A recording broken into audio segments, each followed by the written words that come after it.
Hello students. बेटा जो आज हम टॉपिक कर रहे हैं that is a front office accounting. तो काफ़ी कन्फ्यूज़न है इस टॉपिक को रिलेटेड भी। तो इसको हम आज क्लियर कर लेते हैं पूरा। तो सबसे पहले पता होना चाहिए what is the accounting. Accounting में be defined as the process of collecting, recording and summarising and analysing the financial transaction of a business. तो हम इसको अकाउंटिंग बोलते हैं। बेटा जब हम अकाउंटिंग की बात करते हैं, जब खास तौर से होटल अकाउंटिंग की बात करते हैं, तो ये बहुत ज़रूरी हो जाता है कि हम एक्यूरेट पोस्टिंग करें गेस्ट के अकाउंट में। वो इसलिए ज़रूरी है ताकि हमारी जो होटल है उसकी गुडविल मेंटेन रहे, और सेकेंडली जो भी चार्जेस हमने गेस्ट से लेने हैं वो हम रिकवर कर सके। तो हमें होटल वाले रेवेन्यू को मैक्सिमाइज करने के लिए कई सर्विसेज ऑफर करते हैं नॉन रेजिडेंस गेस्ट के को भी। जैसे कि आप एग्जांपल ले सकते हैं इसमें फिटनेस सेंटर का, हेल्थ सेंटर का, swimming pool, club facility, food and beverage outlet and so on. काफ़ी ज़्यादा एग्जांपल्स है। तो इसकी जो रिस्पॉन्सिबिलिटी बन जाती है फ्रंट ऑफिस, इसकी जो रिस्पॉन्सिबिलिटी है फ्रंट ऑफिस कैशियर की बन जाती है कि वो इनको मेंटेन करे।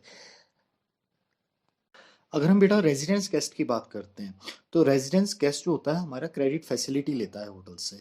तो ये जो रेजिडेंस के केस में जो भी क्रेडिट फैसिलिटी गेस्ट लेता है, वो उसकी रिकवरी की जो रिस्पॉन्सिबिलिटी है वो आपका फ्रंट डेस्क की होती है। और नॉन रेजिडेंस गेस्ट की जो रिस्पॉन्सिबिलिटी होती है रिकवरी की, वो अकाउंट्स डिपार्टमेंट से रिलेटेड होती है।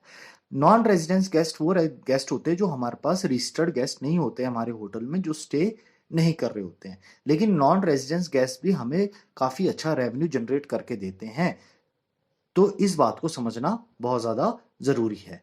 अगर कोई भी गेस्ट स्कीपर बन जाता है, स्कीपर गेस्ट बनने पे वो ऑटोमेटिकली नॉन रेजिडेंट गेस्ट बन जाता है, तो उसकी रिकवरी की जो रिस्पॉन्सिबिलिटी है वो फ्रंट डेस्क की नहीं है, वो अकाउंट्स डिपार्टमेंट की है।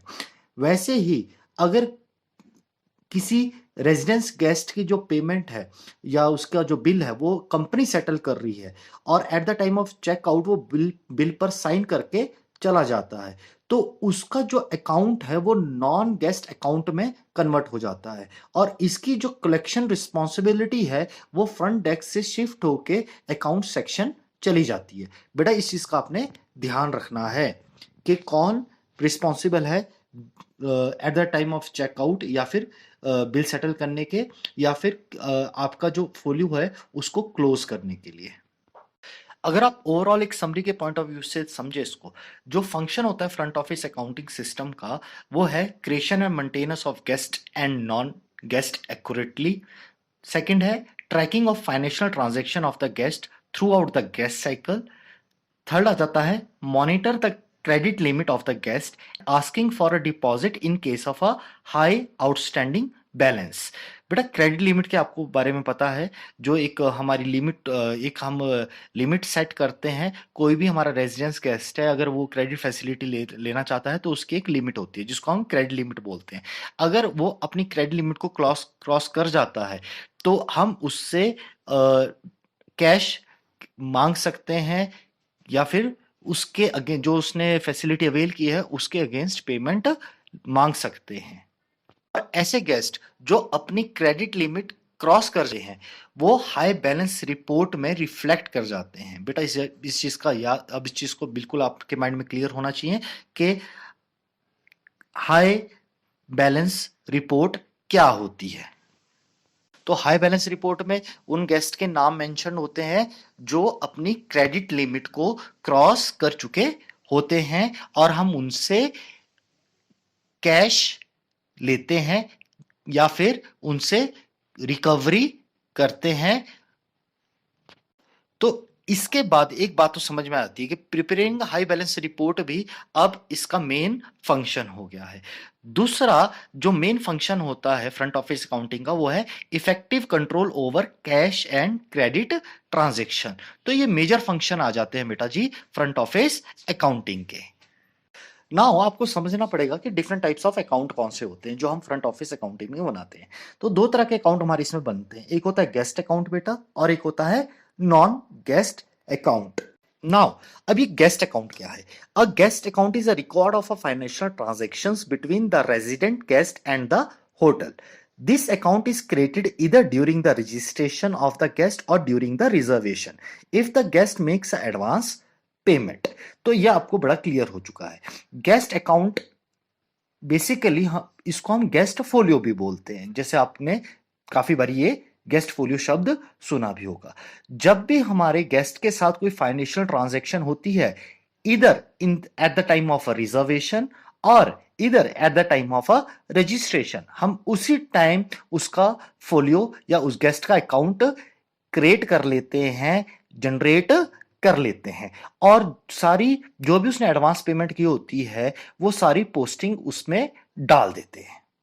अब होटल वाले जनरली क्रेडिट फैसिलिटी भी देते हैं गेस्ट को. जब कोई भी गेस्ट हमारा क्रेडिट फैसिलिटी लेता है तो उसकी हम एक लिमिट सेट कर लेते हैं, अपर लिमिट. तो हम उसको हाउस लिमिट भी बोलते हैं. तो बेटा इस चीज का आपने ध्यान रखना है. अब उस जो हमारी अगर हाउस लिमिट से हमारी कोई भी गेस्ट क्रॉस कर जाता है या क्रेडिट लिमिट से हमारा गेस्ट कोई भी क्रॉस कर जाता है, उससे हम रिकवरी भी करते हैं.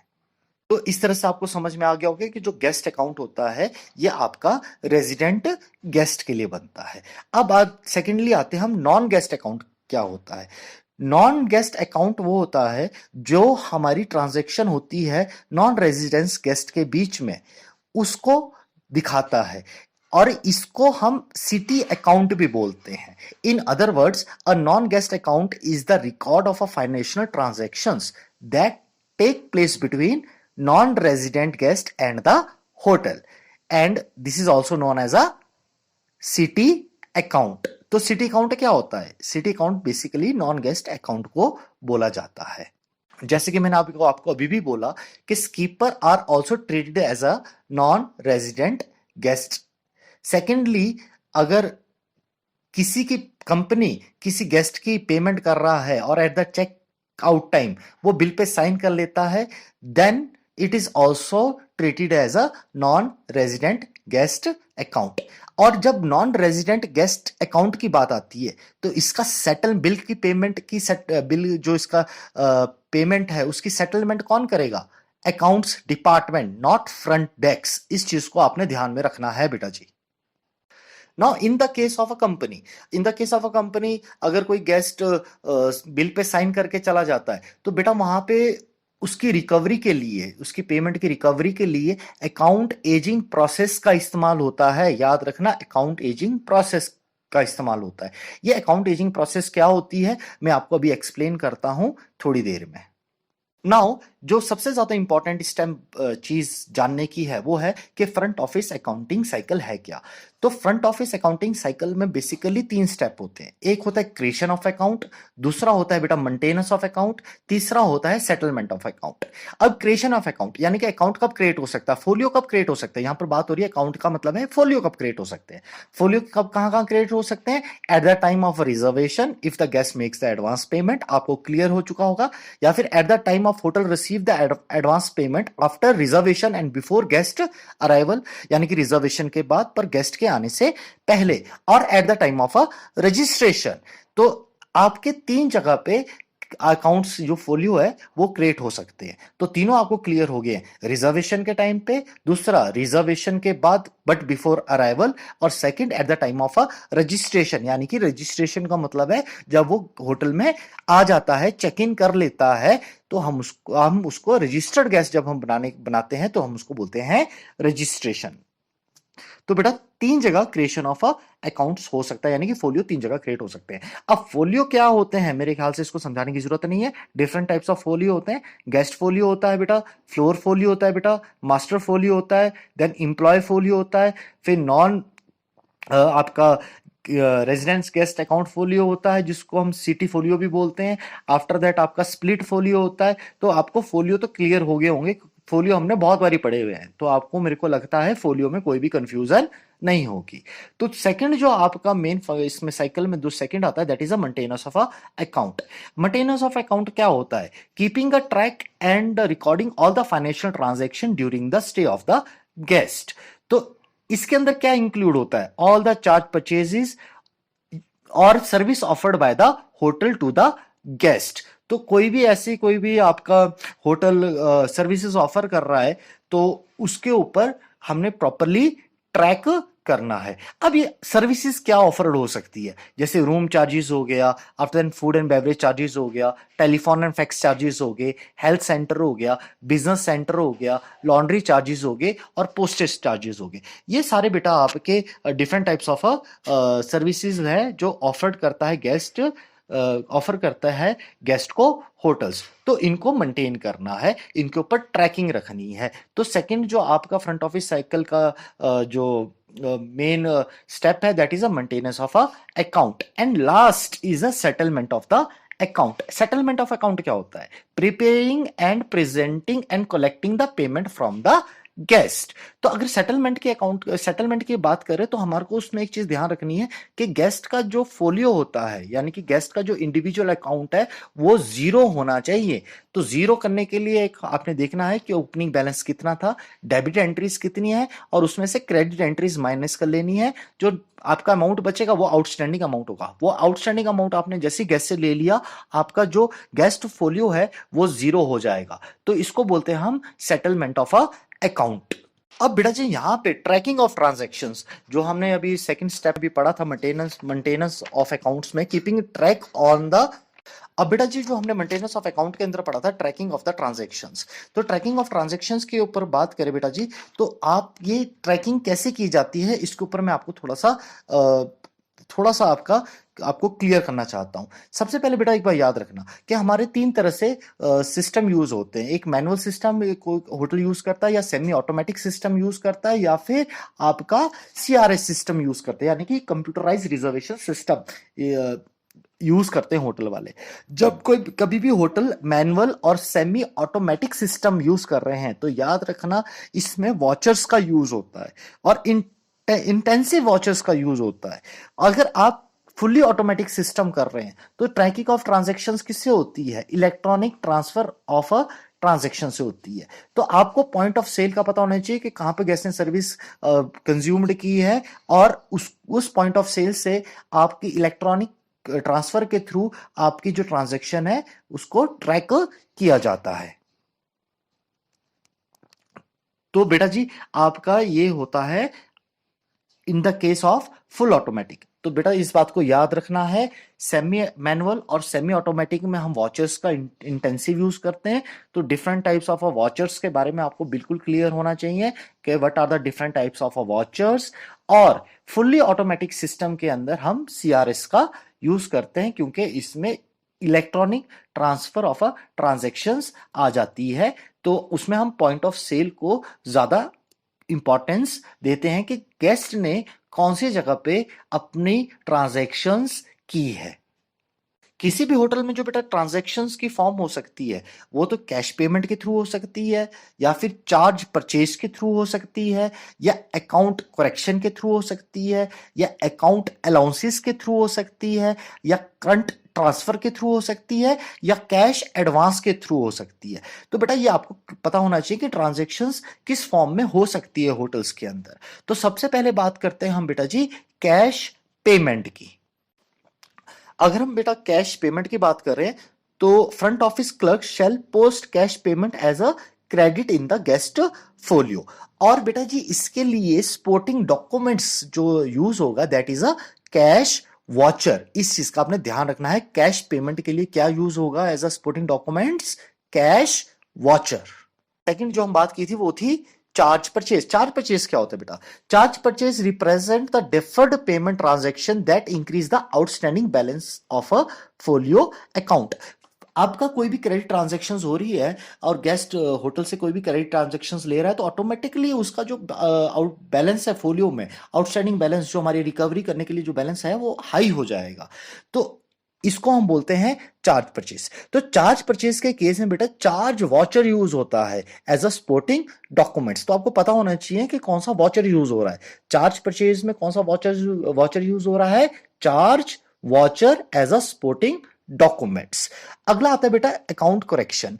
अब कई बारी हमारे को हमारी गलतियां हो जाती है, पोस्टिंग एरर हो सकता है अकाउंट में, जिसके वजह से हमारा अकाउंट जो है मैच नहीं करता है। तो उस पोस्टिंग को ठीक करने के लिए at the end of day, यानी कि closing of the business day, उस ट्रांजेक्शन को सही करने के लिए हम करेक्शन वॉचर काटते हैं। तो करेक्शन वॉचर क्या होता है कि करेक्शन वॉचर इसलिए काटा जाता है ताकि आप अकाउंट्स में कोई भी आपकी पोस्टिंग एरर हुई है तो उसको रिजॉल्व करने के लिए, तो हम उसको बोलते हैं अकाउंट करेक्शन।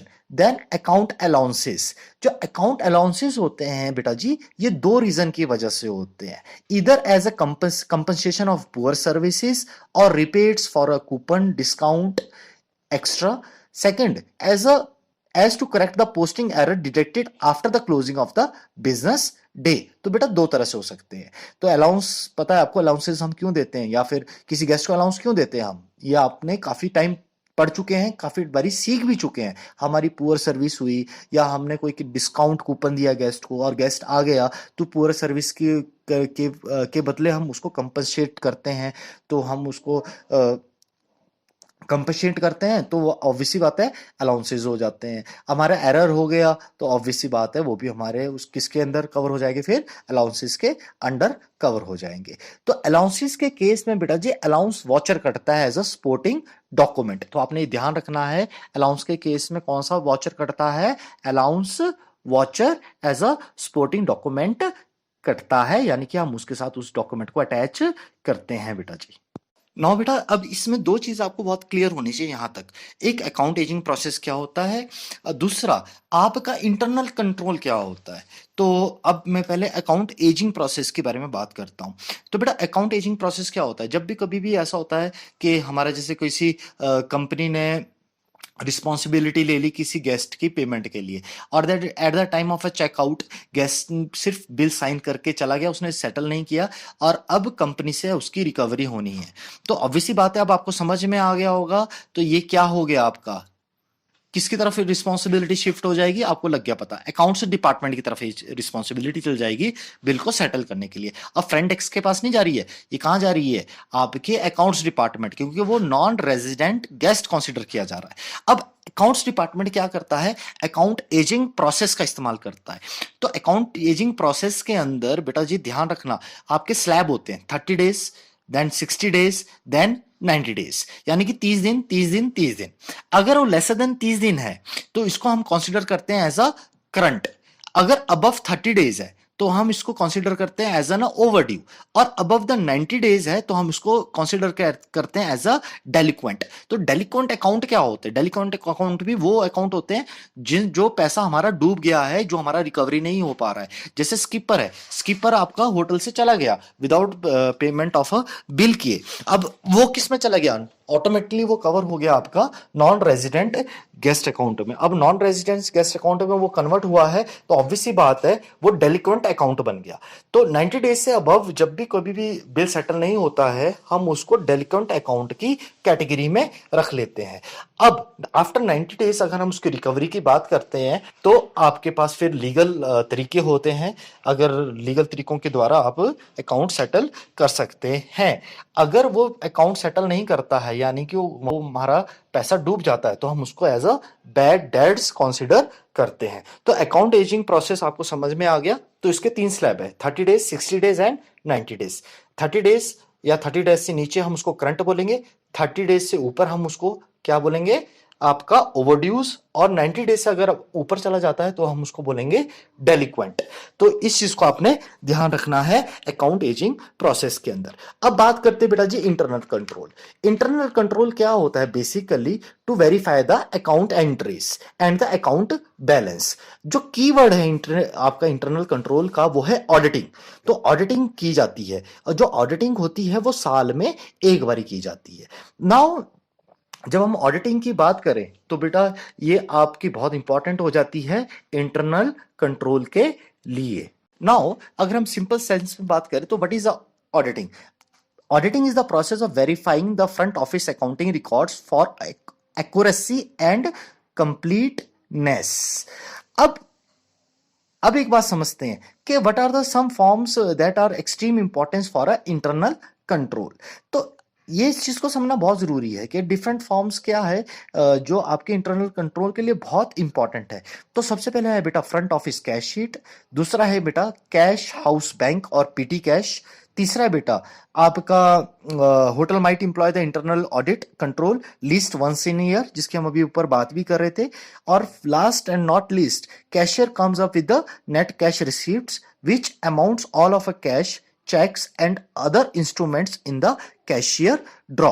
तो बेटा ये चार फॉर्म्स होती है। फिर से मैं रिपीट कर रहा हूं, एक फ्रंट ऑफिस कैश शीट, दूसरा कैश हाउस बैंक और पीटी कैश, देन आपका इंटरनल ऑडिट कंट्रोल जिसको हम ऑडिटर भी बोलते हैं, then cashier comes up with the net cash receipts and amount of the all the cash cheques and other instruments in the drawers. तो हमारे पास सारे जो भी हमारे पास कैश है, चेक है या कोई भी अदर इंस्ट्रूमेंट है जो कैशियर के ड्रॉ में प्रेजेंट है, उसको देखना या उसका नेट देखना कि कितना प्रेजेंट है, हम उस चीज को बोलते हैं net cash. Now what is the cash sheet? अब एक एक करके इनको मतलब कि समझते हैं कि what is a cash sheet.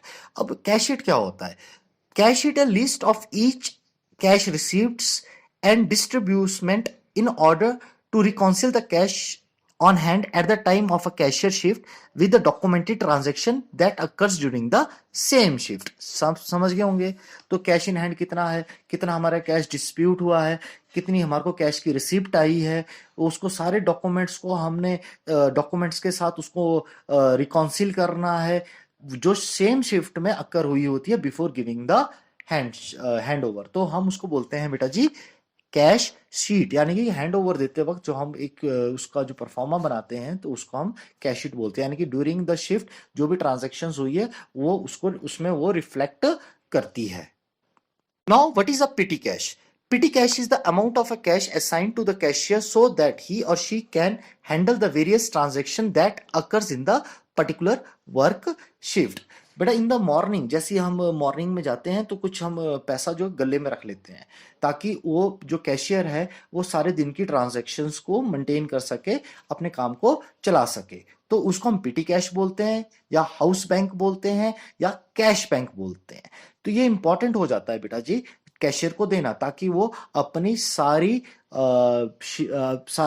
During the shift जो अपने उसकी जो एक्टिविटीज है जो वो काम करे, तो उसको काम करते वक्त जितना कैश का रिक्वायरमेंट है वो उसके पास अवेलेबल हो। तो at the beginning of shift जब भी हम कोई भी कैशियर को असाइंड करते हैं उसको या तो कैश बैंक बोलते हैं या तो उसको हम हाउस बैंक बोलते हैं या उसको पीटी कैश बोलते हैं। इस बात का ध्यान रखना बेटा आपने।